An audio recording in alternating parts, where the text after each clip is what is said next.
Disclaimer: this story is a work of fiction created purely for entertainment. It explores themes of emotional vulnerability, attraction, and the complexities of adult relationships. All characters, names, and events are fictional. Any resemblance to real persons, living or dead, is purely coincidental. Viewer discretion is advised due to mature themes.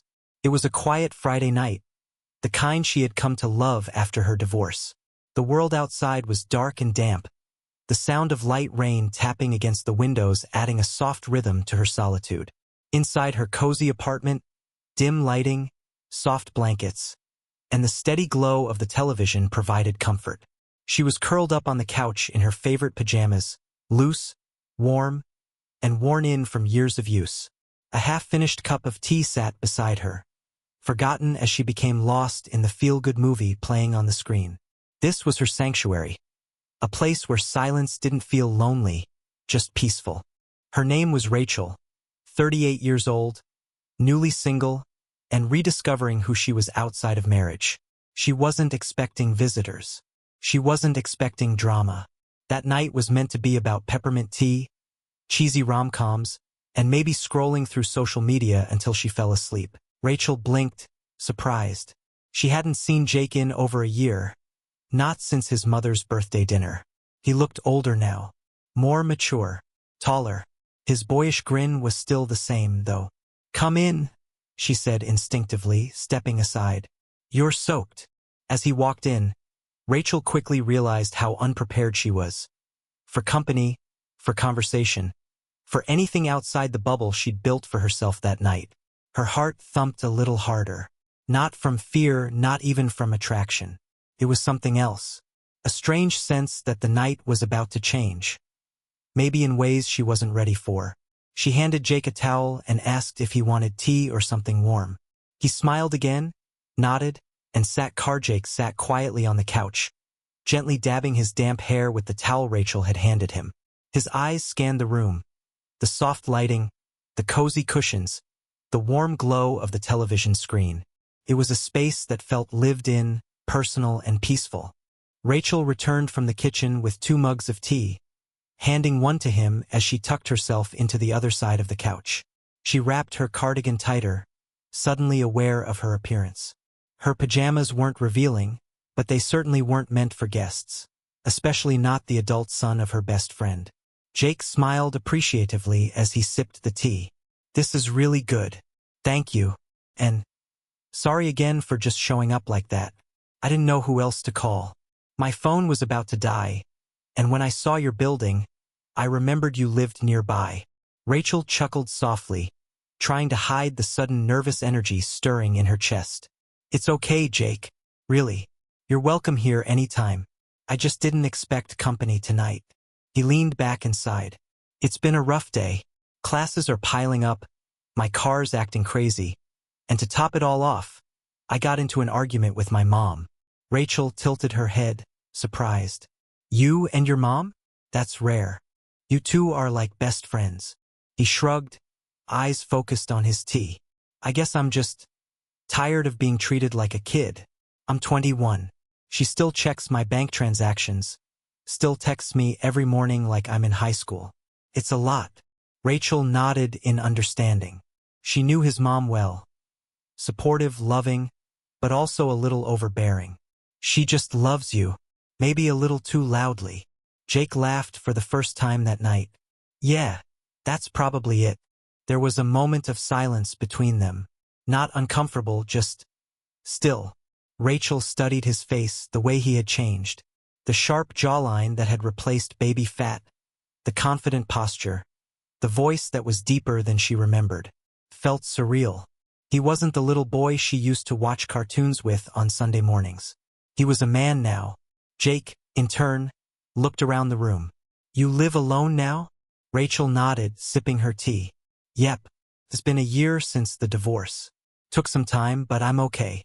Nights like this actually feel kind of peaceful." Jake's expression softened. "He was a fool to leave, you know?" That caught her off guard. Her eyes met his. There was something intense about the way he said it. Gentle but honest. She wasn't used to being seen that way, not lately. Not since her husband left. She cleared her throat, trying to shake the sudden rush of heat rising to her cheeks. "Thank you," she said quietly. "That means a lot." Outside, the rain grew heavier, pattering against the windows like a steady heartbeat. The night felt heavier, too, charged with something Rachel couldn't name. She didn't know it yet, but this was just the beginning. The knock on the door had opened more than just her apartment. It had opened the door to something much more complicated. The storm outside deepened, a low rumble of thunder echoing in the distance. Inside, the soft glow of the living room cast golden hues across the walls. Rachel and Jake sat comfortably on opposite ends of the couch, their teacups now resting on the coffee table between them. The television was still on, but neither of them was paying attention. The movie had faded into background noise. Their conversation had taken over. Started light, harmless small talk. Jake asked about her work as a freelance editor, about the books she'd been reading lately. Rachel, in turn, asked about his studies, his part-time job at the coffee shop near campus, and how college life was treating him. Their words flowed easily, like two old friends catching up. There was no tension, at least not yet. Just warmth, familiarity. But beneath the surface, something subtle stirred. Rachel laughed softly as Jake recounted a story about spilling coffee all over his professor's laptop. "She gave me this death stare like I just ended her career," he said, eyes wide for dramatic effect. Rachel shook her head with a smile, covering her mouth with her hand. It had been a long time since someone made her laugh like that. "I forgot how funny you are," she said without thinking. Jake glanced at her, his expression unreadable for a second. "I forgot how easy it is to talk to you." A pause. Neither of them said anything for a moment. The storm rumbled again, closer this time. Rachel shifted slightly, pulling the blanket over her legs. She suddenly felt too aware of her clothes, her hair, the way she hadn't really prepared to have anyone see her like this. Yet Jake didn't seem uncomfortable. If anything, he looked relaxed, even grateful to be there. Their conversation drifted toward memories. Old barbecues, summer trips, the time Jake broke his arm falling out of the tree in her backyard. "You were the one who drove me to the hospital," he recalled, smiling. "I remember holding your hand the whole ride." Rachel remembered that day clearly. He had been so small, so scared. Now here he was, tall, confident, and sitting across from her like a completely different person. "You always made me feel safe," he added quietly. Those words hung in the air, heavier than either of them expected. Rachel looked away, unsure of what to say. She wasn't imagining it. There was something in the way he looked at her now, something more than comfort or nostalgia. Trying to steer the moment back to neutral ground, she stood and gathered the empty mugs. "I'll go put these in the sink," she said quickly. Jake watched her walk away, his eyes lingering for a moment too long. The small talk wasn't so small anymore. It had become a bridge, connecting their past to something entirely new, something unspoken, something dangerously close to being real.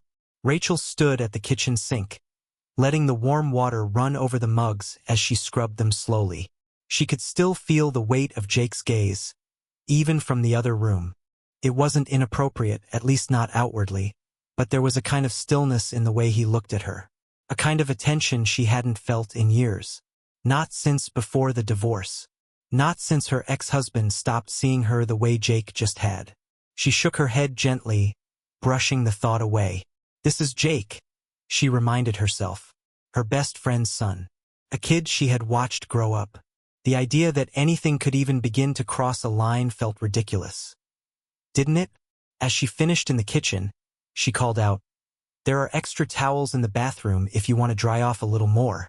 He thanked her, stood, and disappeared down the hallway. Rachel sat back on the couch, running her fingers through her hair, trying to breathe through the strange tightness she felt in her chest. She needed to center herself. This was just an awkward moment. Nothing more.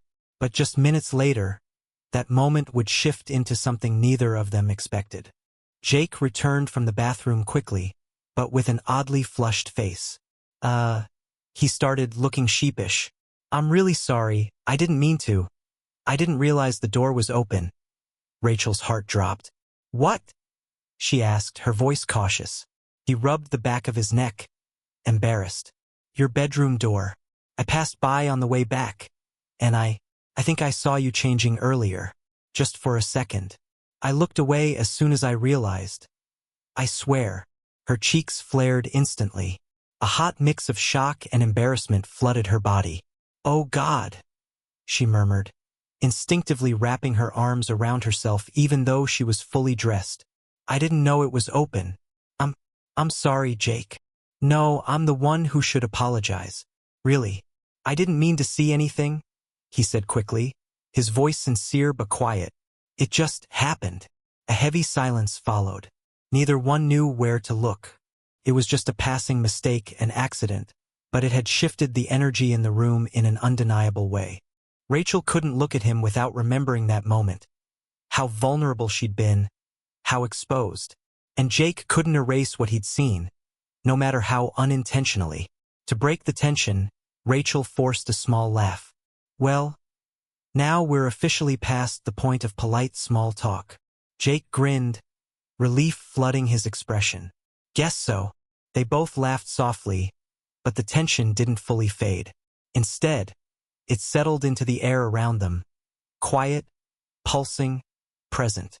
Neither one brought it up again, but from that moment on, something unspoken lingered between them. Something fragile, dangerous, electric. The accidental moment had passed, but its shadow remained, and neither of them could pretend not to notice. The storm outside had grown louder, as if echoing the confusion that now stirred inside Rachel's chest. She sat back down on the couch, pretending to focus on the TV, though she wasn't really watching. Jake rejoined her a moment later, sitting a little closer than before, but not enough to seem intentional. Still, the space between them had definitely changed. Neither of them spoke for a while. The flickering light from the screen cast gentle shadows across the room, occasionally lighting up their faces in soft glows. The quiet wasn't awkward, just charged, as if both were waiting for the other to say something, anything, to ease the tension that hung in the air. Finally, Rachel exhaled and broke the silence. You know, you've grown up a lot. It's kind of strange seeing you now. You're not the same kid who used to raid my fridge for juice boxes. Jake smiled, but there was something thoughtful behind it. You're not the same either, he said quietly. You seem stronger now, softer too. I don't know. It's hard to explain. Rachel glanced at him, her heart fluttering at the unexpected compliment. Softer? After a divorce? He looked at her with surprising seriousness. Yeah, like, not pretending to be okay all the time. You feel more real. She didn't know how to respond to that. No one had said anything like it to her before. Not her ex. Not even her closest friends. She swallowed the lump rising in her throat and looked down at her hands. It's been a rough year, she admitted. Some days I feel like I'm putting myself back together with tape and string. Jake shifted slightly toward her. Well, from where I'm sitting, you've held it together better than most. She met his gaze again. This time, neither of them looked away. It was subtle, but something flickered between them. Something warm, intimate, and far beyond the bounds of a casual visit. Rachel felt it, and she knew Jake did too. There was no mistaking the softness in his eyes, the way his body leaned ever so slightly toward hers. It wasn't lust, not exactly. It was something more dangerous. Understanding, affection, a recognition of each other's pain. You've always been kind to me, Jake said, his voice low. Even when I was just a dumb kid. You were never dumb, Rachel replied, her words barely above a whisper. The thunder rolled again in the distance, and with it, the lights flickered briefly. Jake glanced at the ceiling. I think the power's about to go. And just like that, the lights died. The room fell into darkness, save for the faint glow of the candles Rachel had lit earlier on a side table. The television cut out. The hum of the refrigerator faded. Everything became still. Rachel looked toward Jake.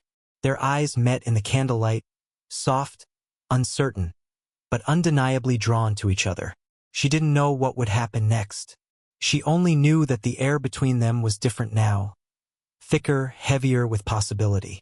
And for the first time in a long while, she wasn't sure whether to run from the feeling or reach for it. The silence following the blackout wasn't just physical, it was emotional. Rachel could hear her own heartbeat thudding in her chest, as if it were trying to warn her of the moment she was about to step into. Jake hadn't moved much, but the darkness made everything feel closer, heavier. Every flicker of the candlelight seemed to illuminate the unsaid things between them. Rachel reached for the throw blanket on the couch and pulled it over her lap, more out of nervous energy than cold. She glanced at Jake, who was still watching her with that calm, unreadable expression. It wasn't intense. It wasn't demanding. It was patient. That, more than anything, made her guard drop. "Are you okay?" Jake asked gently, breaking the stillness. "Yeah," she replied, her voice low. "Just thinking too much." Jake tilted his head, studying her. "About what?" She sighed, staring at the flickering candle. "About how this moment feels like it's not supposed to happen. Like I should say good night, go upstairs, pretend this was just a normal night." Jake didn't speak immediately. He leaned back, giving her space, even in the dim light. "I get it. I do. But sometimes things happen that don't make sense. Maybe they're not supposed to. Maybe they're just real." Rachel turned to him. "You're my best friend's son, Jake." "I know," he said softly. "And you're the only person who's made me feel seen in months." She closed her eyes briefly, swallowing hard. She had spent so long rebuilding herself, brick by brick, emotion by emotion. She had kept herself in check, made careful choices, and protected her heart like it was glass. But in this room, in this moment, with Jake sitting just inches away, something inside her cracked. He didn't move closer. She did. She shifted toward him slowly, unsure if it was the candlelight, the storm, or the months of buried loneliness that pulled her. But she moved. And Jake didn't stop her. When her hand brushed against his, he turned it over and held hers without a word. No kiss, no rush, just hands, gently holding, tightly linked. Rachel felt the tears gather in the corners of her eyes, but they didn't fall. Instead, she leaned her head against his shoulder, and Jake let her rest there, his cheek barely touching the top of her head. "I don't know what I'm doing," she whispered. "Neither do I," he replied. "But it feels honest." For the first time in what felt like forever, she wasn't pretending. She wasn't overthinking. She wasn't wearing the armor of adulthood or the mask of survival. She was just Rachel, tired, lonely, hopeful. And Jake was just Jake, the boy who had grown into a man in front of her eyes. And in that silence, something unspoken passed between them. Not love, not lust, just permission to feel, to need, to let go, even just for tonight. The sunlight crept slowly through the gauzy curtains of the living room, casting golden patterns across the hardwood floor. Rachel stirred on the couch, the throw blanket still wrapped around her. For a moment, she didn't open her eyes. She simply listened. The storm had passed. The air was still, and the house felt oddly calm, as though holding its breath. She sat up slowly, her neck aching slightly from sleeping in an awkward position. Her heart immediately began to race as the memory of the night before came rushing back. Not in vivid detail, but in emotions. The closeness, the honesty, the moment when she had let her guard down completely. Jake was no longer on the couch. The spot where he had been sitting was empty, though the indentation of his weight was still visible on the cushion. Rachel stood and wrapped the blanket tighter around her, glancing around. The house was quiet. In the kitchen, she found a note propped up against a coffee mug on the counter. It was written in Jake's familiar handwriting. "Didn't want to wake you. I made some coffee and headed out early to help my mom with errands. Thank you for everything. Last night meant more to me than you know. Jake." She stared at the note for a long moment, her fingers gripping the edge of the paper as a mix of emotions swirled inside her. Relief, guilt, comfort, confusion. Rachel poured herself some of the still warm coffee and sat at the breakfast nook by the window. Outside, The world looked normal. Wet grass, birds fluttering between branches, cars rolling by. But something inside her had shifted. She wasn't sure if it was regret she felt or just the weight of consequence. They hadn't done anything physical beyond holding hands and falling asleep beside each other. But it felt like something had changed. A line had been crossed, not in action but in vulnerability. She had let Jake into a part of her heart she hadn't opened to anyone in years. Rachel sipped her coffee slowly, staring out the window. Her phone buzzed on the table. A message from her friend, Jake's mother. "Hey, hope Jake wasn't too much trouble last night. Thank you again for letting him stay over. We'll be around this weekend. Let's catch up soon?" Red Heart Rachel read the message twice. Her stomach twisted. The normalcy of it made her feel like a liar. She had nothing to confess. Nothing truly inappropriate had happened, but still, she felt altered. She typed back a simple reply. Of course. He was a perfect guest. Talk soon. Red Heart after hitting send, she stared at the screen a while longer. What had happened between her and Jake wasn't an affair. It wasn't a scandal. But it wasn't nothing either. It was a connection. Unexpected, complicated, and intensely human. And now, in the aftermath, she would have to decide what it really meant. The week that followed moved slowly, like walking through a fog. Rachel kept to her usual routine: work, errands, phone calls with her sister.